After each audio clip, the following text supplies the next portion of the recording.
Welcome sa Pinoy Crime Stories, kung saan ibinabahagi namin ang mga kaso at kwentong misteryo na magpapatayo ng inyong balahibo. Kung ikaw ay bago rito sa aming channel, ay i-hit na ang like sabay subscribe. At i-hit din ang notification bell para updated ka sa mga bagong case updates, investigasyon, at true crime stories na siguradong magpapataas ng iyong adrenaline.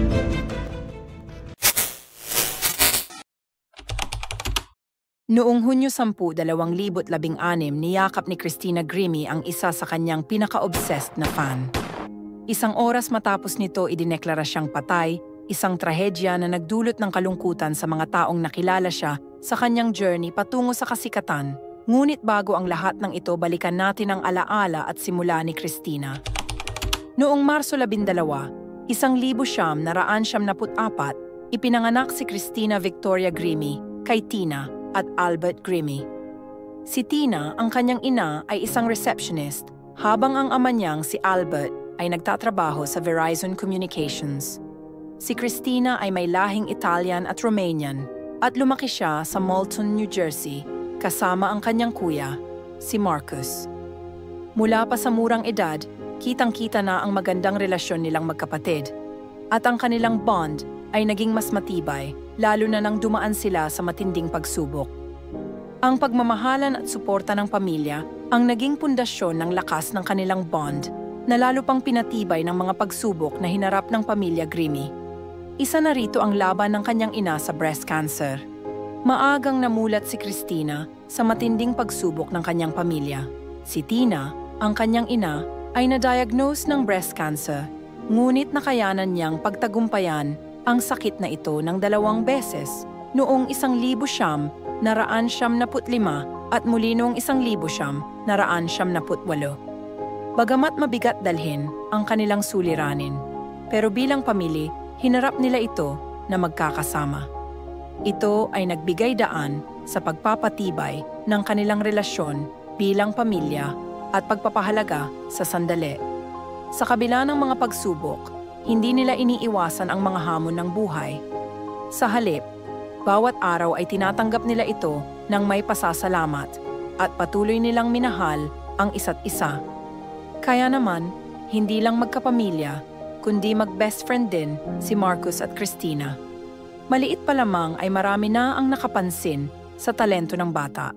At sa edad na 6, napansin ng tatay ni Cristina ang likas niyang galing sa musika. Nang mag-10 taong gulang siya, nagsimula na siyang mag-aral magpiano. Dahil dito pinag-aral siya sa Bethel Baptist Christian School, kung saan lalo niyang napalago ang kanyang passion sa musika at pagkanta. Ang kanyang mga magulang ay sobrang supportive sa kanyang mga pangarap at ayon sa kanila, mula pa noon, ay alam na nilang magiging internationally recognized singer si Cristina. Dahil sa malaking suporta ng pamilya, nagpatuloy si Cristina sa pag-pursue ng kanyang passion sa pagkanta. Noong 2009, sa edad na 15, nag-upload siya ng una niyang video sa YouTube. Simula noon, patuloy na ang pag-upload niya ng mga videos para sa kanyang pamilya at mga kaibigan. At noong Hulyo 17, 2009, nag-upload siya ng kanyang video na pinamagatang Me Singing Don't Wanna Be Torn by Hannah Montana. Hindi niya alam kung anong mangyayari sa video niyang ito, ni hindi niya inisip kung magkakaroon ba ito ng maraming views o ito ba ay magiging simula na ng kanyang journey sa kasikatan. Inabot lang ng 3 videos ay nag-viral na siya sa YouTube dahil sa kanyang talento. Nagkaroon kaagad siya ng 872,000 na views sa isang cover niya ng kanta ni Miley Cyrus. Makikita sa video na kasama niya ang kanyang kapatid na si Marcus, na naging kasama niya sa kanyang journey sa kasikatan. Sa isang video na tinatawag na Get to Know Cristina Grimmie Part 2, sinabi ni Cristina, "Ang kapatid ko ay talagang malaki ang impluwensya sa akin. 1 taon gulang pa lamang siya noon ay best friend na ang turing ko sa kanya. Kahit minsan hindi kami nagkakaroon ng sibling rivalry. Nag-umpisa silang gumawa ng mga videos na magkasama. Pagkatapos ng 1 taon ng pag-upload, isa na si Cristina sa top 50 most subscribed na channel sa YouTube." Habang tumataas ang bilang ng mga fans ni Cristina, lumago rin ang kanyang YouTube channel na umabot ng 3 milyong subscribers. Nag-appear na siya sa mga commercials, lumahok, at naging ikatlo sa The Voice. At palaging sold outs ang libu-libong tickets sa kanyang mga concerts, tulad ng kanyang huling concert na nakaschedule sa Plaza Live sa Orlando, Florida. Habang ang lahat ay masaya sa kanyang concert, may isang lalaki sa likod na hindi kumikilos, tila mayroong pinaplano.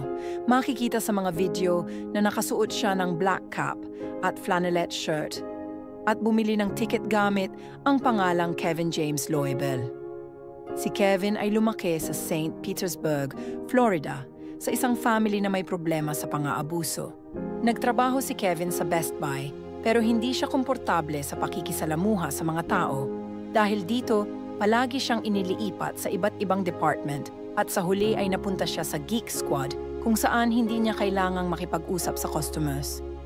Si Christina, na mahilig sa gaming, ay nagkaroon ng YouTube channel na Zelda X Love 64. Nagkaroon siya ng love for Zelda at sinabi niyang, "I'm obsessed with Zelda." Nang malaman ito ni Kevin, naging obsessed din siya kay Christina. Nagpabago siya ng itsura, nagbawas siya ng timbang na 50 pounds o 25 kilos, nagpalasik, nagpaputi ng ngipin, at nagpagawa ng hair implants. Kahit todo effort na si Kevin ang realidad, ay hindi naman sila talaga magkakilala ni Christina na noong mga panahon na iyon. Siya naman ay nai-in-love kay Steven Reza, ang kanyang producer. Sa huli ay si Kevin ay isa lang sa milyong-milyong fans ni Christina na kahit kailan ay hindi magiging parte ng kanyang personal na buhay. Sa araw ng concert, bumili si Kevin ng mga baril at tinago ito sa ilalim ng jacket niya. Pagkatapos ng concert, agad na makikita si Christina sa kanyang usual fans meet and greet. Matiyagang pumila si Kevin kasama ang ibang mga excited na fans ni Christina nang dumating na ang kanyang pagkakataon at nasa harap niya na ang kanyang idolo. Nakangiti at masaya si Christina at agad na niyakap si Kevin. Hindi niya alam ito na pala ang huling concert niya. At si Kevin na pala ang huling fans niya na kanyang mahahagkan. Pagkatapos ng yakap, walang pag-aatubili agad siyang binaril ni Kevin. Sa sindak at bilis ng mga pangyayari, sinubukan pigilan ni Marcus si Kevin. Pero huli na ang lahat. Tumama na ang mga bala sa inosenteng katawan ni Christina at habang dinudumog si Kevin ni Marcus, ay tinapos niya rin ang kanyang buhay gamit ang parehong baril. Dinala agad si Christina sa ospital, pero 35 minuto lang ang lumipas at idineklara siyang patay. Nagpost si Adam Levine, "I'm sad, shocked, and confused. We love you so much, Grimmy. We are all praying hard you can pull through this." Ang buong music world ay nagluksa, pati na ang mga fans, friends, at celebrities na nagpadala ng condolences kay Christina. Si Selena Gomez ay nag-dedicate ng isang show para kay Christina, pero hindi ito natapos dahil sa kalungkutan na kanyang nadama. Habang nasa kalagitnaan ng pagkanta ay tuluyan na lang napaiyak si Selena sa sakit ng alaala ng kanyang matalik na kaibigan na si Christina. Si Marcus Grimmy, ang kanyang kapatid at best friend, ay nagbahagi sa Facebook na si Adam Levine, vocalist ng Maroon 5, ay tumawag sa kanyang ina para iparating na gusto niyang tulungan ang pamilya sa papamagitan ng pag-sponsor ng libing ni Christina. Nagkaroon ng GoFundMe page at nakatanggap ng $100,000 na donasyon ang pamilya ni Christina. Isang public funeral at vigil ang ginanap kung saan binasa ang isang tweet ni Christina na nagsasabing, "Sometimes, God allows terrible things to happen in your life and you don't know why." Isa pa ring palaisipan sa mga awtoridad ang tunay na motibo ni Kevin sa pagpatay nito kay Christina. Sa kanilang paghahanap ng kasagutan, nadiskubre nila ang mapait na buhay ni Kevin. Si Kevin ay lumaki na palaging sinasaktan ng kanyang sariling ina, gamit ang frying pan, binabato siya ng plato, at minsan pa ay nabalian ng braso ang kanyang kapatid dahil sa kanilang ina. Sa murang edad pa lang, nakaranas na siya ng ganitong klaseng trauma na nag-iwan ng malalim na sugat sa kanyang pagkatao. Ang ganitong cycle ng karahasan at kawalan ng pagmamahal ay maaaring nagtulak kay Kevin na magkaroon ng distorted na pananaw sa mundo at sarili. Sa kasamaang palad, pumanaw ang nanay niya noong siya ay 21 taong gulang pa lang. Pagkatapos nito, nagkaroon ng bagong kasintahan ang kanyang ama. Sa loob ng 2 taon, 6 na beses pinuntahan ng pulis ang kanilang bahay dahil sa mga away ng kanyang tatay at kanyang karelasyon na kadalasang nauuwi sa alak at karahasan. Dito makikita ang kakulangan ng stable na foundation sa buhay ni Kevin. Wala siyang nakitang healthy relationships sa kanyang paligid. Ang lahat ng ito ay nagdagdag sa pagkadurog ng kanyang mental state. Ang personal na buhay ni Kevin ay hindi rin naging maayos. Tumigil siya sa pag-aaral sa kolehiyo at ginugol ang buong araw sa paglalaro ng World of Warcraft habang nakatakip ang mga bintana sa kwarto niya ng tinfoil. Ang pag-isolate niya ng sarili at paglubog sa virtual na mundo ay maaaring paraan niya upang makatakas sa mga alaala ng kanyang nakaraan. Nang magpunta ang media sa bahay ni Kevin upang kunan ng pahayag ang ama at pamilya ni Kevin, isang papel lang ang natagpuan nila na nakapaskil sa pinto ng bahay. May mensahe ito mula sa kanyang mga pamilya na nagsasabing, lubos na kalungkutan para sa nawala, para sa pamilya, mga kaibigan, at fans ng napakatalentado at mapagmahal na si Christina Grimmie. Wala nang ibang pahayag. Sa crime scene naman, naging malaking usapin ang kapalpakan sa seguridad. Halos walang background check na ginawa ang security personnel. Ilang araw pagkatapos ng insidente, naglabas ng pahayag ang dating general manager ng plaza na ang buong management team ay napalitan noong Hunyo 1, 9 na araw bago ang insidente. Dagdag pa niya, ang mga pinalit ay walang sapat na karanasan at kakayahan para i-manage ang venue. Nakakalungkot, ito ang kauna-unahang concert na hawak ng bagong team. Hindi rin maayos na gampanan ng mga security guards na naka-duty ang kanilang tungkulin na bantayan si Christina. Para lang silang mga casual fan na nanonood at nag-e-enjoy din sa concert. Dahil sa kapabayaan ng security guards, pati ang kulang na kakayahan ng bagong management ay nagresulta para makalusot si Kevin at maisagawa ang kanyang malagim na plano. At nang gabi na iyon, nangyari na nga ang nakakalungkot at nakakagimbal na trahedya na wala sa piling natin ang isang mabuti, mapagmahal at talentadong si Christina. Matapos ang 2 taon ng kanyang pagkamatay, ay pumanaw din ang ina ni Christina sa kanser sa suso. Nakakalungkot man dahil sinubok na naman ng tadhana ang pamilya ni Christina.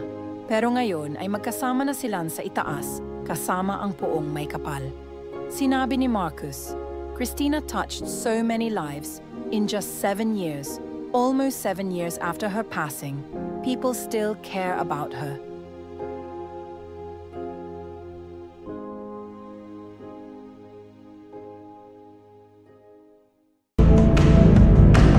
Maraming salamat sa pagsubaybay at pagtangkilik sa Pinoy Crime Stories. Nagagalak kami na ibahagi sa inyo ang mga crime stories sa buong mundo upang kapulutan ito ng aral at babala na hindi lahat ng tao ay mabuti. Ang iba ay nag-aantay lamang ng tamang pagkakataon upang umatake. Kung nagustuhan mo ang aming video, mag-subscribe na sa aming channel Pinoy Crime Stories. Huwag kalimutan i-hit ang notification bell at i-like ang video na ito. Maraming salamat mga kababayan at abangan ang aming mga susunod na mga videos. Hanggang sa muli, ako po si Marie, ang inyong lingkod at tagapaghatid ng mga misteryo dito sa Pinoy Crime Stories. Paalam!